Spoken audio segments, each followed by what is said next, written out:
Hello, my people. I have returned. I am here. Yes, Joe's not here, but I am here. This is your boy, Big Sharp. Welcome to Let's Be Real Sports.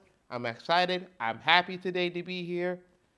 We have, of course, Sister Cheyenne, who is videoing. Hello. My sister, how are you? I have missed you. I'm good. So happy to be back. I've heard good things about you, and I hope I hope it match. You know what I'm trying to say. I hope it Yes. maturates into something bigger and better for you. Thank you. Thank you. All right. Well, let's just get right to it with our first topic of the day and the topic and the thing of our show today, the ether, the Aaron Rodgers ether.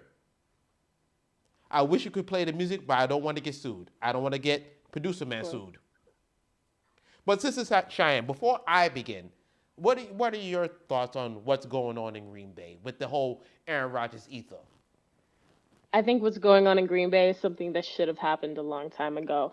As Aaron Rodgers has said, this situation didn't just start with him, it has happened to numerous other players.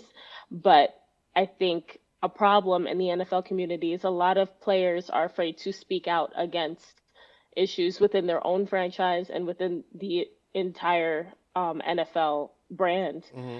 And Aaron Rodgers, enough pull, enough skill, enough fame where if he speaks out on it, he knows he can actually make a change. So I think what's happening really needed to happen. And I have so much respect for him on coming out and speaking out like this and not being afraid to say his piece. I thank you for that, and it's absolutely because he's been treated like shit for over 10 years. Ever since he won that Super Bowl, when he had Charles Woodson there, that's the last smart thing they ever did was get him a playmaking defensive guy to help. Like Charles Woodson controlled the defense from the safety from the cornerback position to the safety position, and he came in as a linebacker, blitzing linebacker basically at times. That was their smartest thing they've ever done. Ever since then, it's been pure bullshit. I have to say it's been pure bullshit. They're running the fucking thing like a mom and pop shop. How the hell do you have a man who has not thrown a double-digit interceptions in 10 years? Let me say that again. I've been saying it on the blog. Please check the blog, LBRS blog. Shameless plug. I got it. I got it. But check the blog. I've been saying it since then. He has not thrown double-digit interceptions in 10 years. And you draft his replacement? How can this be? Unless you really tell him, hey, shut up and throw the ball. It's basically what you're really telling him. And a guy like you said of his stature, Cheyenne, he should be walking on water. Not like that, but for what he had to endure over his career, Hmm. I think they owed him that much. That ether, that 20-minute ether was so friggin' needed. It was needed. They deserve it. They deserved it. And I loved every minute of it.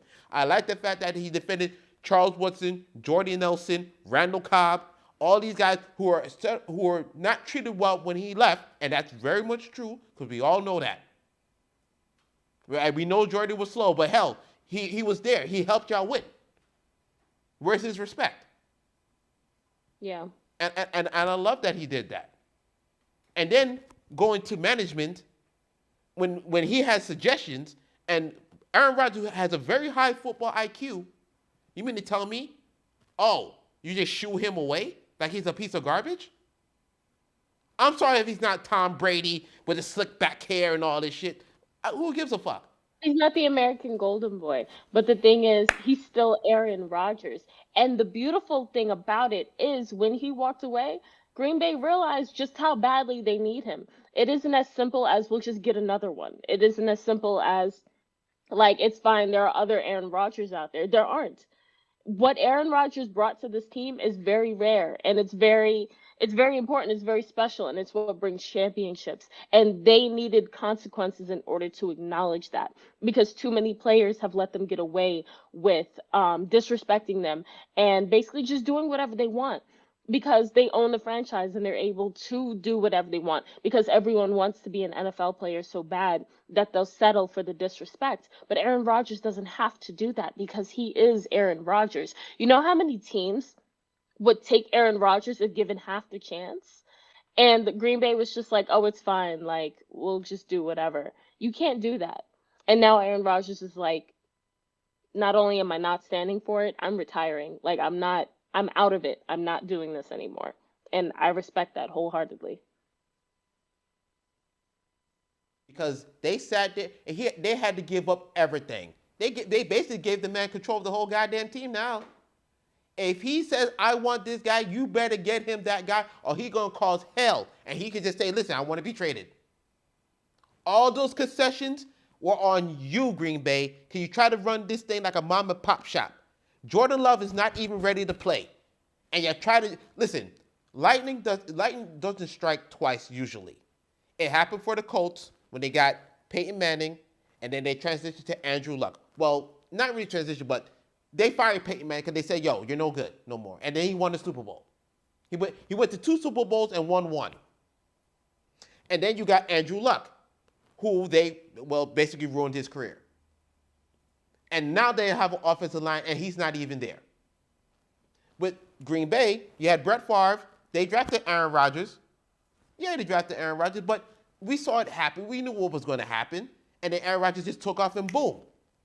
Now, they try to do this thing again. Instead of getting a goddamn wide receiver, that draft, last year's draft, had 7 first-round graded wide receivers. And they chose to choose the man's replacement. When I saw this happen, I said, you know what? He is going to wreck hell. I had Russell Wilson winning the MVP earlier on, but once he started to slide up, as they usually do, and Aaron Rodgers kept rising, and he wasn't throwing interceptions, he was hot. I'm like, he's going to win the MVP. And I said to myself, they look so dumb right now. Green Bay looks so dumb right now. Right. Why would you replace an MVP player? Like, it's one thing, like for instance with Eli Manning on the Giants. Like we all knew it was his time. Yeah. It was time to like replace him to bring somebody else in to train them to take that spot because it was time. Manning's performance was lacking. It was clear this is like we're getting towards the end of his career. It's time to do that. But Aaron Rodgers' performance wasn't lacking in any capacity. He was still at peak performance, and you don't replace somebody at peak performance.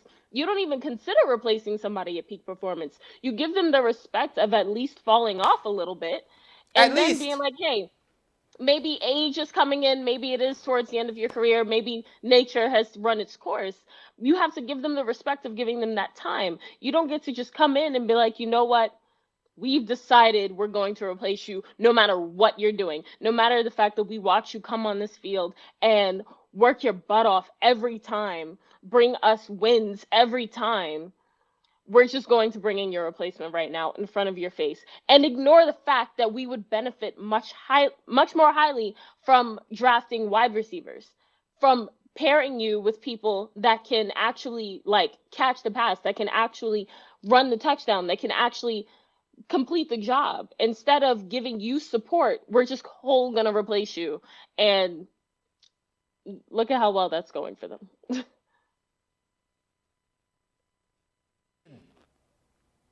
And on the field, I've been speaking adamantly about what happened on the field in the NFC Championship game. And I'm going to say it again because it has to be said. Because Aaron Rodgers basically told y'all that they screwed up.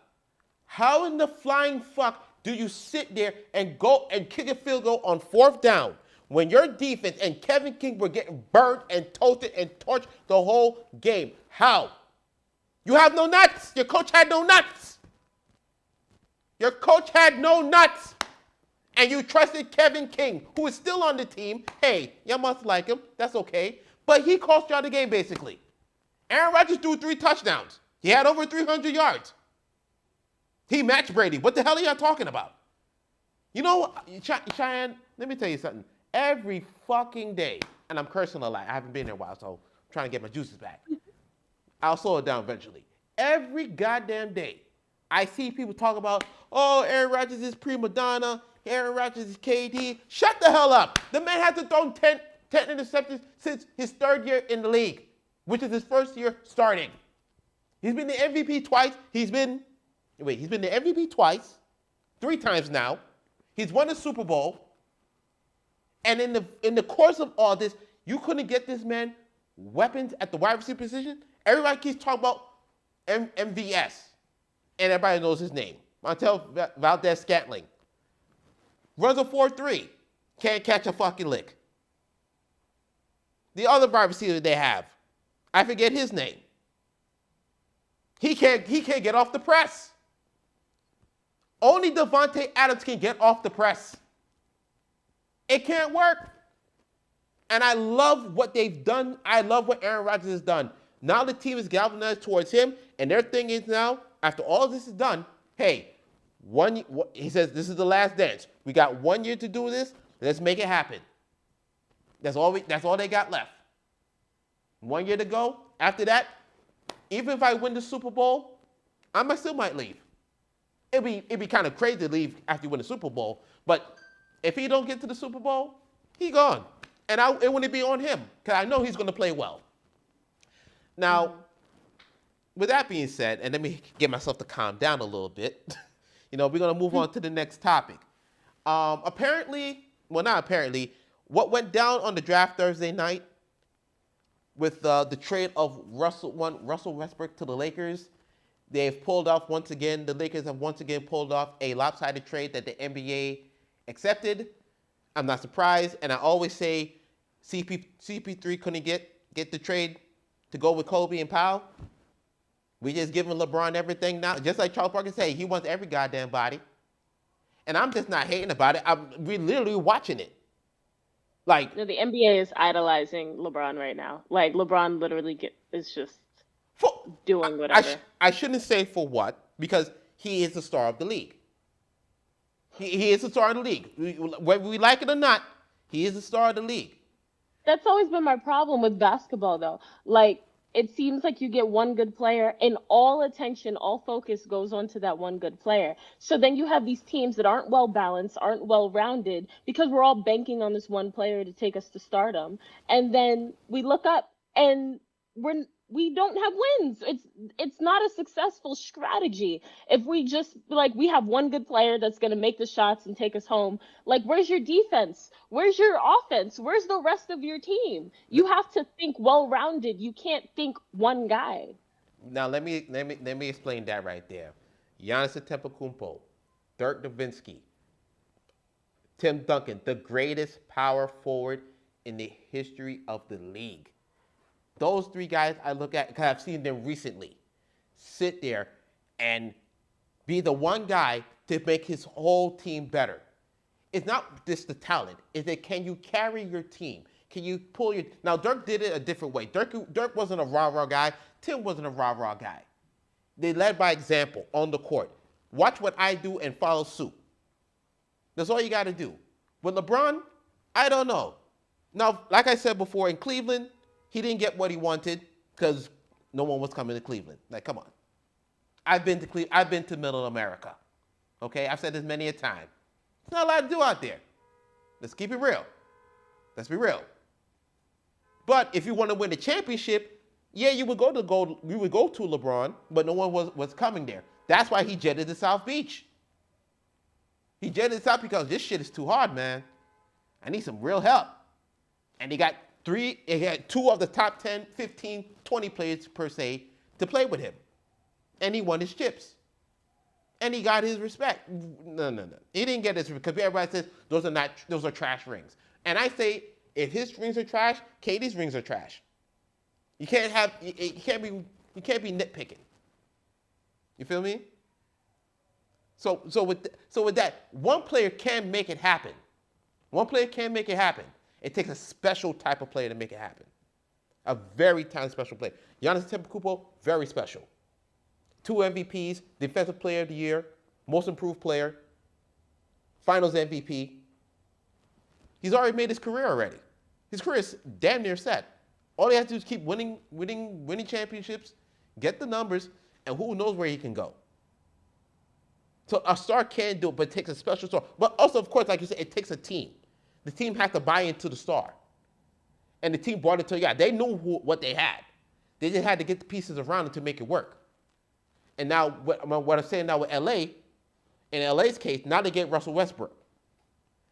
The thing is, and a lot of people are saying this, how would they coexist? And my thing is this. First and foremost, I think LeBron needs to sit down with Russell and tell him, bro, you need to get back to the mid-range game that you had at the early part of your career. It was the most deadliest thing with him and KD. He would just feed off KD. If KD was hot, give it to Russ right there, mid-range in that 20-foot range. He was deadly. That's how they made it to the finals that year in 2012 to face LeBron. He went away from that once the three-pointers started happening. Once Steph Curry came on the scene, he was jacking up threes. And I'm not lying. Go look it up. And when people finally told him, stop shooting goddamn threes because you're breaking the hell out of everything, he became this triple-double machine. Now, no one will ever question his heart, his determination, because he just has it. But now you're asking him to be with LeBron and AD. AD's going to go to the 5. I feel like they're going to play stretch out. You have to stretch the floor out with that type of people on the floor. Now, you ask yourself, who's going to be shooting the threes? Well, I heard Mitch McClub they signed. I know it's not a big name like that. I heard they're looking at J.J. Redick. They're looking at Melo. They're trying to get the Banana Boat crew probably back together, for one run. But I think for me, the Lakers right now, they're still flawed because who's shooting the ball? When you drive and kick, who's going to you have to trust that these guys can make it. And the best shooter on the team right now is AD. And he's going to be playing a stretch 5. I don't know if you want him shooting threes like that all the time. He's going to be good in the paint, of course. But when you stretch him out now, do you want him shooting all those threes? Because that's what you're going to have to do. Or they can go back to what they did when they won the championship in the bubble. They're going to pack that sumbitch in. They're going to sit there, play bully ball all day, and pray to God that they get the foul calls. I mean, that's what I see right now. And now the question is, would that team beat the Brooklyn Nets? I say no. Because they ain't got no shooting. And I'm going to tell y'all again, when healthy, ain't nobody stopping Kyrie. And y'all know that. Russell Westbrook ain't stopping no Kyrie. LeBron ain't stopping no Kyrie. Ain't nobody stopping that man. If he stays healthy, you ain't nobody stopping that man. Nobody. So for the Lakers, this is a championship run, of course. But y'all don't got that type of shooting. And that's going to be the problem when that gets to the point. If it gets to that point. Because you still got Milwaukee. You can't disrespect the champion. Although Vegas has Brooklyn winning the championship next year. And then the Lakers come second. And then Milwaukee, which is great for Milwaukee anyway. Because they're kind of like under the radar again, even though they're the champion. It's a crazy setup how the NBA is now, but we're going to get it. And in the end, like I always tell people, because the NBA is telling you a story, you will see Brooklyn, you will see the Lakers, it's going to happen. They were fine with Milwaukee winning this thing, and it was a great seed. But we know what the NBA want. They want theater. They gave us the 1 year of, hey, Milwaukee, everything's great. Watch now next year. Brooklyn and LA. The battle of the X's. It's going to happen. I'm telling y'all. Y'all mark this down. Brooklyn versus LA. I know somebody's watching. Go ahead. Honestly, I think Brooklyn's going to take it. I'm not going to lie to you, sure. Who's stopping Kyrie? That's the thing. Y'all got all these size and everything, but you can't stop them making that basket. Y'all done. Because KD gonna give you 30 automatically. Mm-hmm. James Harden, he's gonna give you a triple-double, a near triple-double. And then you can't stop this man, Kyrie, from shooting. And once he get hot, you can't stop him. Yeah, Brooklyn's team is padded right now. It's an easy win. It's not even an easy win, but it's definitely in their favor. The way that they stocked up players, like, it should be considered cheating, honestly. It's not cheating. Blake ain't that good. Blake ain't that good. Blake gave great minutes. He gave heart. He was scrapping. But the combination of such strong players for Brooklyn. And that's what I've been saying. It's a formula. Like that's what I'm saying. We can't bank on one player. Lakers have a history of banking on like one or two, maybe three players to take it all. And I get it. It has worked for them. It Hmm. has made them into who they are today. The Lakers, we understand who they are. But I think a really good team worth their salt has a formula. And Brooklyn figured out that formula. I, And honestly, it might not even be too entertaining because that's how stuck they are. I think it's just gonna be point after point after point. Cheyenne, now let me tell you something. People will tell you you're talking crazy right now. I was I know they would. I know they would.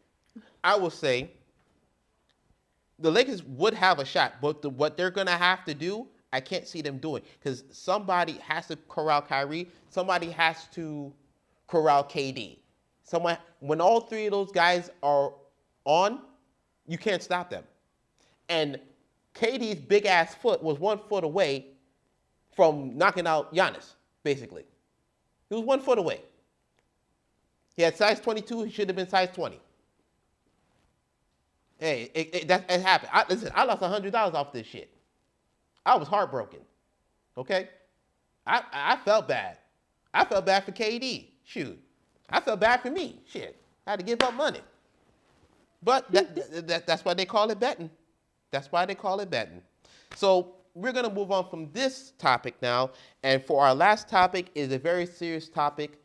Um, Again, I know y'all saw Simone Biles withdraw from her gymnastic competitions um, due to mental stress, mental distraught. Cheyenne, I'll let you start because I know you wanted to talk about this yourself personally. So go ahead. Yes. Honestly, I love what Simone Biles did, and I actually saw some people talking about it on Twitter, and they said she basically taught the world or showed the world what it really looks like to say F that job. Because I think a lot of us have found ourselves in situations where we've been working or we've been just in a position where we've been stressing ourselves out to be the best, to do the best in our careers and our jobs and our everyday life at the cost of our mental health. And she said, nothing is worth my mental health. And I feel that on such a strong level, and I think everybody should. And for her to walk out of something as big as the Olympics, it's not anything to be disappointed by. It's not anything to be upset about. It is something to be honestly, it's motivating. It's something that should be promoted. It's something that should be just pushed for everybody, just explaining like your mental health should always come first. I've heard too many stories of people that are like losing it because they want to be the best at something, losing it because they want to make the most money, they want to make it to the top. And if you make it but you've lost your mental along the way, did you really make it? Like I think she's just driving a very important point home here. And I know not everybody will agree with me. Some people probably think she's crazy. Some people probably think she's slacking. But I think she's really this is the most mature decision she could have ever made. And like I said, with the Naomi Osaka situation, it's kind of different because the French Open basically said, no, you're not going to sit here and quit. You're going to do this, or we're going to start taking things away. The WTA, I should say. They said we're going to start taking things away. Naomi Osaka said, oh yeah, all right, I'm out of the French. I'm out of Wimbledon. She might be out of the U.S. Open.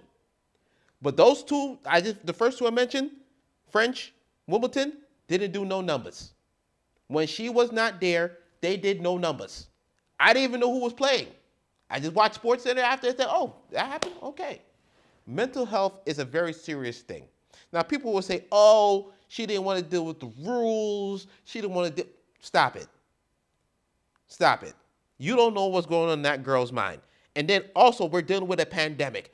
There's nobody in the stands for her to cheer her. Not to say she's loathing attention, but she wants to entertain people. She's an entertainer as well as an athlete. So she loves to entertain. You can see that already. And when your mental just goes away, you start to fade.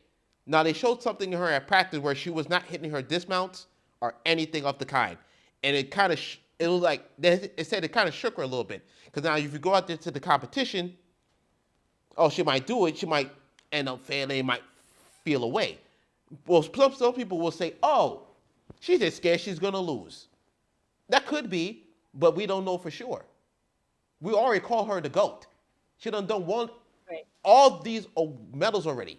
So there's nothing for her to really prove on that juncture. It's just her mental state now is, damn, do I really want to do this right now? Can I really go through? Because they're probably testing her. They're testing them every day. They're going through that. They're going seeing cases and everything going. And I don't want to take it there, but it's part of it. Is it PD? Correct me if I'm wrong. It's PDS. How do you say it again? PDSTD or something like that? Oh, PTSD. Thank you. She's going through that right now. I think everybody's going through that during this whole thing going on right now. And it's just weighing on her. The pressure weighing on her. She has to do this she's doing commercials. And everything just weighs on her. And you just want to detox to just get away and just have a mental break. Like, all right, let me just step back for a minute and like relax. I know everybody wants me to be out there and, be smiling and everything, but everything's not cool. Like everything's not smiles and things like all the time. Real life is happening, and for her right now, the best thing for her is I'm not gonna do no more competitions. I'm done. She cheered her team on. Team USA won some individual golds. Still, even after all that, their team is very strong. So of course you want her there to complete the team. But the USTA team is still strong, and they stand behind her. And she was there hugging her teammates when they won their medals and stuff like that. So it's not all like people be like, "Oh, she's all for herself." It's nothing about that. I think Simone Biles is a good teammate. Her teammates love her. She loves the teammates, and that's all that should matter in that regard. As far as everybody else, we just gotta wait and see. If she comes back to other competitions, that's fine. But if she could retire right. She could say, "I'm done right now." She's still the GOAT. She has nothing else to prove, really. Nothing else to prove. She's just stacking medals on top of medals. But people want to still go down in history. Yeah, no, there's no doubt. That's done. Yeah. You see the mark she had on her uniform, the GOAT. Mm-hmm. You're like, that's real. She didn't have to say it. She's showing you, and her talent shows you that.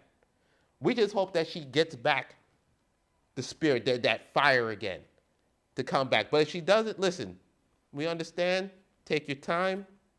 When you're ready, come back, and we'll be happy to have you. We'll be happy to see you do what you do best that virtually no one else can do. Let's be serious. There ain't nobody else doing that. Come on. they done named flips and everything after this woman. Come on now. Right. She etched and sewn. But whew. Like I always say, this is not easy to do, hosting, stuff like that. I'm the shooting guard. Joe's the point guard. So hopefully the point guard will be back next week. I won't be here next week, but in a couple of weeks, the trio should be back. I hope. Yeah. I hope. I'd like to thank y'all for watching. Please check us out. Please check me out. Let me talk about myself first. Check me out on the blog. Me and Brother Q are back. I do one post every day. I don't want to flood y'all timelines with all that stuff every 2, 3, all that stuff. One post a day, maybe 2. Check it out, LBRS blog on Facebook. Also, if you have any questions or anything like that, check out the GSN page as well at giftedsounds.com. You can tell Brother Lance, shoot us some stuff, and we'll, get right on that. Besides that, Sister Cheyenne, I thank you for coming back. It was good to see you again. Yes, of course. Thank you. To my people, I'm back. I was here, baby. I was here for y'all. I might have messed up a few times, but that's okay. I'm always trying to improve, trying to get better. So with that, I say have a good day, and we out. Peace.